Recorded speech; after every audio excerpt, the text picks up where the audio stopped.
We just want her to come home. Kim Sue was last seen here. It's a story we started sharing with you in 1984. You know, we're willing to do anything she needs us to do. We sure would like to be in touch with them if there's something that we could reconcile. We haven't given up hope. I don't guess we'll ever give up hope in finding her. Initially, Mercedes police called it a kidnapping. And I think it would be important for the family, for them to know what happened. In 2008, Channel 5 News was the first to report the case had turned into an open murder investigation. I'm positive somebody out there somewhere knows what happened.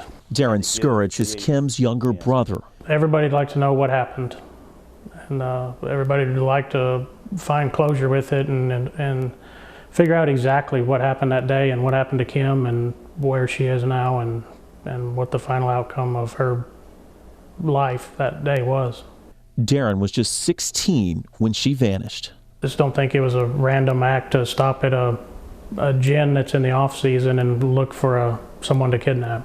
He remembers being at school, hearing something was wrong, rushing home, and finding his mom and stepdad, Sharon and Lefty Gardner, frantic. They had received a phone call demanding money, that Kim was being kidnapped, and they wanted money. And Lefty responded that we're not paying much for girls these days. So he thought it was a joke. He thought it was a joke initially.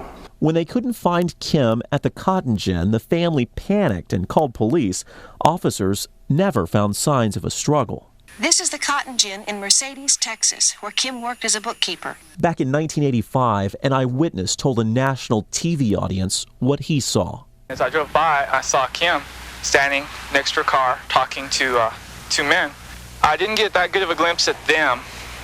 The only thing I got a glimpse at was the car, and I know it was a white car, and it was possibly a sports car. Police still believe the 21-year-old mom, who had a 1-year-old baby boy, left here willingly. So hearing that her calculator was on, that the book was open, the pencil was there, her purse was there, the car was there, does that seem like Kim?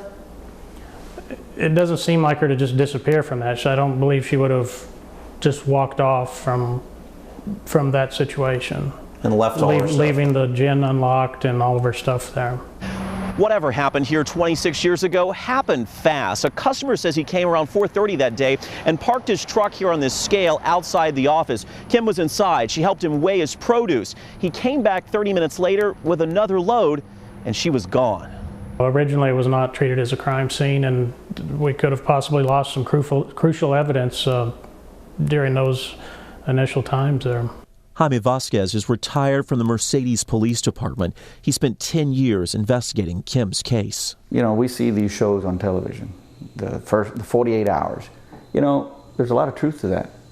What happens in those initial days are critical to a case. Vasquez agrees investigators messed up. It was not handled properly. Errors were committed. I don't think they were deliberate. Could have been a lack of experience. Could have been, sometimes too many people involved. He believes Mercedes police waited too long to call in the FBI. I think that the case was overwhelming for them. Had they just, from the very beginning, called the feds in, that, we might not be having this interview. 26 years. Yeah. No arrests. No one charged. No. No remains found. No. It's quite a mystery. There's a lot of speculation out there about what may or may not have happened. We mentioned the phone call Leggett's parents received the day she disappeared. A couple of days later, they got a ransom letter that looked like it'd been written by Kim. It asked for $250,000, and basically that was the extent of it. There was never any information as to who to deliver it to, where to deliver it to, or when to deliver it. The envelope was addressed in a different handwriting.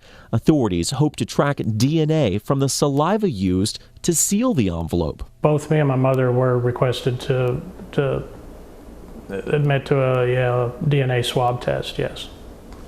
And you don't know who else they tested? I don't know who else they tested. We're told other family members also submitted samples, including the man Kim was then married to, Mark Leggett. To the family, we don't understand why anybody would take her. And we are dedicated to finding out what happened. The family is frustrated. They're tired of guessing what happened. They're hoping a new reward will lead to answers. I don't want a bunch of people calling in with false information, but if someone truly does have the information of where her remains are located, we're willing to pay $50,000 for that. And in addition, we're willing to pay $50,000 for any information that will lead to the arrest and conviction of those responsible for the crime. Someone out there has information on this case.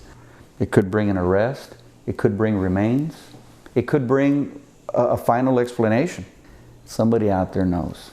Somebody out there knows, and it may just take some kind of an incentive to bring this information forward. Is there a day that goes by when you don't think about Kim? Not a single day. When you wake up? Even I wake up because of it at night sometimes. You still have dreams about this? Or about her, or what? My mind is always thinking about what I can do to help solve this crime and what needs to be done. And it's constantly on my mind. It's a fight Kim's family promises won't stop. They're putting pressure on investigators to keep digging for answers. They know those answers may be hard to hear. Still, they want to know the truth.